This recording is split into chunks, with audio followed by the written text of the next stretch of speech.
সরকারি অনুদানে তৈরি হচ্ছে সবজি বাজারের সেট। পঞ্চায়েতের পক্ষ থেকে দেওয়া হচ্ছে 15 লক্ষ টাকা আর্থিক অনুদান, কিন্তু তা যথেষ্ট না হওয়ায় ব্যবসায়ীদের থেকেও টাকা দাবি করার অভিযোগকে কেন্দ্র করে ক্ষুব্ধ ব্যবসায়ীরা। ঘটনাটি গোঘাটির কামারপুকুর সবজি বাজারের। জানা গেছে ওই বাজারের সবজি ব্যবসায়ীদের জন্য ওই সেট তৈরি করা হবে বলে জানানো হয়েছে, কিন্তু সরকারি অনুদানের টাকায় সেই কাজ সম্পন্ন করা সম্ভব নয়। তাই নাকি ব্যবসায়ীদের কাছ থেকে তাদের ক্ষমতা অনুযায়ী 20,000 টাকা পর্যন্ত চাওয়া হচ্ছে, আর এতেই ক্ষোভ প্রকাশ করেছেন ব্যবসায়ীরা। ব্যবসায়ীদের পাশে দাঁড়িয়েছে শ্রী দোলন দাস সহ অন্যান্য বিজেপি কর্মীরা। যদিও পঞ্চায়েত প্রধান রাজদীপ দে বিজেপির এই অভিযোগকে উড়িয়ে দিয়েছেন। বিশেষ ঘোষণা, কামারপুকুর গ্রাম পঞ্চায়েতের পক্ষ হইতে ত্রিপুর সবজি বাজারের সকল ক্রেতা বিক্রেতাদের জানানো যাচ্ছে যে এই সবজি বাজারটি পুনর্নির্মাণ ও সংস্কারের জন্য আগামী ইংরেজির 6 মার্চ 2024 তারিখ বুধবার হইতে ত্রিপুর খেলার মাঠে সবজি বাজার বসবে। মাছ মাংস বাজার যথারীতি এখানেই বসবে। মনে রাখবেন, আগামী ইংরেজির 6 মার্চ 2024 তারিখ বুধবার থেকে সকল সবজি বিক্রেতারা ত্রিপুর খেলার মাঠে বসবেন। সকল ক্রেতা বিক্রেতাদের সহযোগিতা করার জন্য আহ্বান জানাই। চাষিদের কাছ থেকে দোকানদারের কাছ থেকে সবজি বিক্রি করতে হবে, তার কাছ থেকেও একটা করে বলো যে মানুষটা 2 আটি শাক বিক্রি করে তাহলে সে তো দিতে পারবে না, তার সাথে হবে কি করে? তাহলে এত টাকা যে পঞ্চায়েতে জমা পড়েছে সেই টাকা গেল কোথায়? সেই জন্য আমরা চাই প্রত্যেকটা গরিব মানুষকে সেট দিতে হবে, কিন্তু পঞ্চায়েতে যে টাকা জমা পড়েছে সেই টাকা থেকেই করে দিতে হবে। এটা আমাদের দাবি। গরিব মানুষ আলাদা করে কোনো টাকা দেবে না। সেই পক্ষে তুমি যদি রাজি থাকো তুমি সই করে দাও।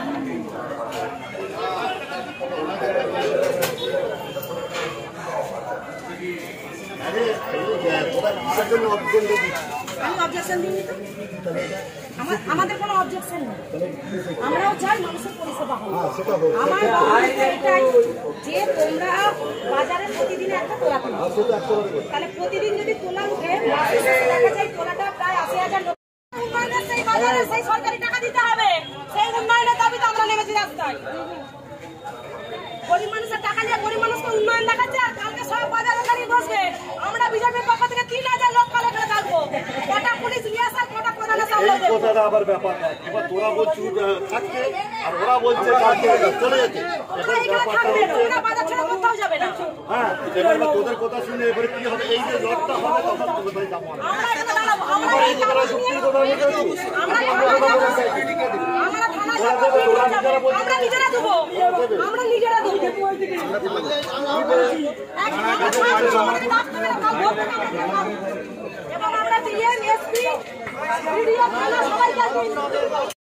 মোটামুটি ওই 6 ফুট 7 ফুট কি 7 ফুট 8 ফুট করে যার যেমন এরিয়া দিবে, 20,000 করে দিয়ে ঢুকতে হবে, দিয়ে উঠতে হবে। একটা আমাদের কামারপুকুর পঞ্চায়েত প্রধান বলেছেন। এখন টাকা দেওয়ার বাজারে ধরুন 100 ব্যবসাদার, তার মধ্যে হয়তো 10-15 জন দেওয়ার মতো সামর্থ্য। আমারও সামর্থ্য নাই, অতএব বলছি যে দিতে পারবো না। যার জন্য কালকে আমাদের বাজার কমিটি থেকে আমাদের যে 13-14 জন মেম্বার আছে, মেম্বার মিলিয়ে মিটিং করা হলো। মিটিং করে কাগজে লিখে দরখাস্ত দেওয়া হলো, আবেদন করা হলো প্রধানকে। পঞ্চায়েত অফিসের গিয়ে দিতে গেছিলো, সেখানে ওনাকে বলেছে না পয়সা দিতে হবে।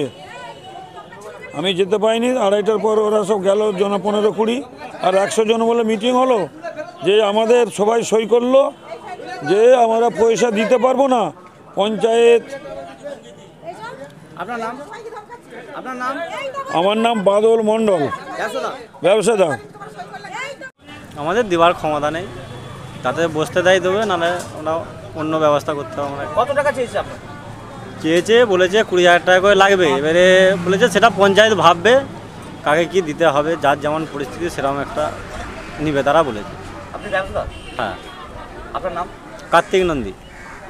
দেখুন, আমরা একটা বাজার কমিটির একটা অংশ কালকে সন্ধ্যেবেলায় আমার বাড়িতে গিয়েছিলেন। ওনাদের বক্তব্য যে বাজারে যে এই যে সেটগুলো করা হবে, এই সেটগুলোর জন্যে পঞ্চায়েত প্রধান মিটিং করেছেন এবং সেই মিটিংয়ে বলছেন যে কারো কাছে 20,000, কারো কাছে 15,000 করে টাকা নেওয়া হবে।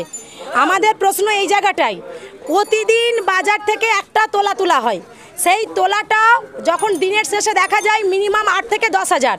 যে দোকানদার ভাইরা এখানে থাকেন সেই দোকানদার ভাইরা প্রতিদিন একটা তোলা দিচ্ছে, সেই তোলাটা মাসের শেষে 90,000 এবং বছরের শেষে কোটিতে পৌঁছায়। আজকে 19 বছর এই চাষি ভাইরা তোলা দিচ্ছে। শুধু এই দোকানদার ভাইরা নয়, রাত্রি 2:30টার সময় যে মানুষগুলো এখানে সবজি বিক্রি করতে আসে তাদের কাছেও তোলা হয়, যে সাইকেল গ্যারেজগুলো মোটরসাইকেল গ্যারেজগুলো রয়েছে তাদের কাছেও তোলা নেওয়া হয়। তাহলে আপনি বলুন, যে মেয়েটা 2 আঁটি শাক বিক্রি করে এই বাজারে তার পেটটা চালায়, সে 15,000 টাকা দিয়ে সেটটা করবে কি করে? এবং এই সেট করার জন্য সরকার থেকে টাকা এসেছে, সেই টাকা গেল কোথায়? আজ বিগত 20 বছর এই তোলার টাকা পঞ্চায়েত নিচ্ছে। তো এই পঞ্চায়েতে যে তোলার টাকাটা কোটি কোটি টাকা, সেই কোটি কোটি টাকা গেল কোথায়? গরিব মানুষের টাকা। সেই টাকা নিয়ে কারা এসি গাড়ি চড়ছে, কাদের বাড়ি হচ্ছে, সেই টাকা থেকে বিনামূল্যে এইখানে সেট করে দিতে হবে এবং প্রত্যেকটা মানুষকে দিতে হবে। আমরা সেটের বিপক্ষে নয়, আমরা উন্নয়নের বিপক্ষে নয়, আমরা ভারতীয় জনতা পার্টির কর্মীরা উন্নয়নের পক্ষে। আজকে 12 বছর তৃণমূল এখানে এসেছে, 12 বছর ঘুমাচ্ছিল নাকা সরষের তেল দিয়ে, আর যেই দেখাতে সামনে লোকসভা অমনি জেগে গেছে, তখন সরষের তেল নারকেল তেল হয়ে গেছে। আর আজকে পঞ্চায়েত প্রধান বেরিয়ে পড়েছে আমি সেট করব, কালকে মাইকিং প্রচার হচ্ছে যে এখান থেকে মানুষগুলোকে শ্রীপুর মাঠে নিয়ে যাব। কেন যাবে? শ্রীপুর মাঠটা বাচ্চাদের ছেলেদের খেলার গ্রাউন্ড, সেই গ্রাউন্ডে বিকালবেলায় কত বাচ্চা সেখানে গিয়ে খেলাধুলা করে, সেই খেলাধুলার ঘাটতিও সেখানে ঘটবে। তাই আমরা বাজারের পক্ষ থেকে সমস্ত মানুষকে, যারা আমাদের পক্ষে আছে, পুরো বাজার আমাদেরকে সাপোর্ট করেছে। এখানে প্রায় 300 দোকান আছে, 300 দোকান আমাদের কাগজে সই করেছে। এই কাগজ নিয়ে আমি এক্ষুনি বিডিও এবং গোঘাট থানা ওরপে একদম আরামবাগ এসডিও অফিস পর্যন্ত যাব, যে এখান থেকে কোনো লোক যেন সরে না যায়। প্রত্যেকটা মানুষকে আহ্বান জানিয়েছি, তোমরা তোমাদের ব্যবসা করবে। পঞ্চায়েত যদি উন্নয়ন করতে চাই, সেই ফান্ডের টাকা থেকে মানুষকে উন্নয়নের পরিষেবা দিতে হবে। আমার নাম দোলন দাস, গোঘাট বিধানসভার মণ্ডল 1-এর মণ্ডল সভাপতি। বিরোধী দলের কাছ থেকে এটাই কাম্য, এটাই আমরা আশা করি। আমি কামারপুকুর গ্রাম পঞ্চায়েতের প্রধান হিসেবেও আশা করি যে বিভিন্ন উন্নয়নমূলক কাজ রয়েছে, সেই কাজে বাধা প্রস্তর হিসেবে বিরোধী রাজনৈতিক দল অর্থাৎ বিজেপি একটা কাজ করবে, কারণ তারা মমতা ব্যানার্জির উন্নয়নের সঙ্গে লড়াই করতে পারবে না। এই বিজেপি কিছুদিন আগে বিজেপির একজন নেতা PM কিষানের নাম করে কলেজ মোড়েতে সাধারণ গরিব মানুষদেরকে ফোন করে ডেকে নিয়ে এসে টাকা লুট করছিল। আমরা প্রশাসনকে জানিয়ে তুলি। ব্যাপারটা পরিষ্কারভাবে জানা দরকার আছে, বোঝা দরকার আছে।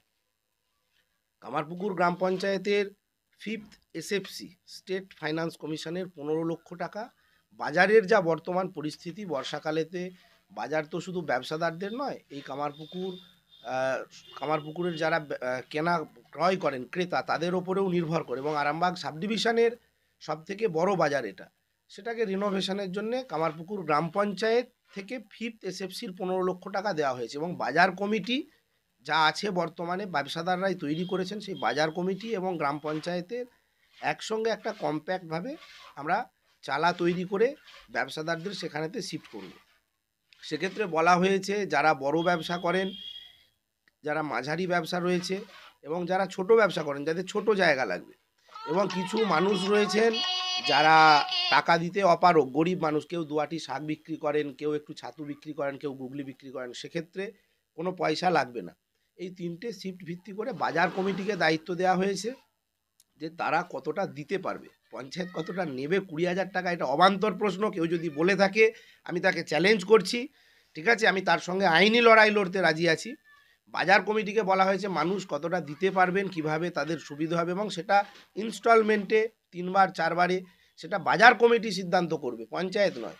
করে একটা যৌথ প্রয়াসে বাজারটার উন্নয়ন, বাজারের রাস্তাঘাট, ড্রেনেজ, বাজারের শেড, ইলেকট্রিফিকেশান, এমনকি রাত্রেও যাতে বাজার খোলা থাকে এবং কামারপুকুরের মানুষ রাত্রেও সবজি, মাছ, মাংস ইত্যাদি পান, তার বন্দোবস্ত করা। বিজেপি যদি এত দরদ থাকে, আমি বিজেপির মণ্ডল সভাপতি দোলন দেবীকে অনুরোধ করে বলবো, আপনি আপনার যে বিধায়ক রয়েছেন বিশ্বনাথ কারক, যাকে এই 5 বছরে একবারও দেখা যায়নি সাধারণ মানুষের পাশে, কোনো গরিব মানুষের পাশে, কোনো কন্যাদায়গ্রস্ত পিতার পাশে তাকে সহযোগী ভূমিকায় দেখা যায়নি, একটা হসপিটালে অ্যাক্সিডেন্ট হলে তাকে দেখা যায়নি। সেই রং পাল্টানো বিজেপি বিধায়ককে বলুন না, যদি এত উন্নয়ন নিয়ে প্রশ্ন থাকে, তার MLA ল্যাডের টাকাটার কমিশনটা, সুদের পয়সাটা না খেয়ে তিনি গরিব মানুষের জন্য বাজারে একটা তিনি কিছু ফান্ড দিন। তাতে তিনি তো বিধায়ক, এখানকার মানুষের ভোট নিয়েছেন, কামারপুকুরের মানুষের ভোট নিয়েছেন, তারও তো দায় কর্তব্য বর্তায়।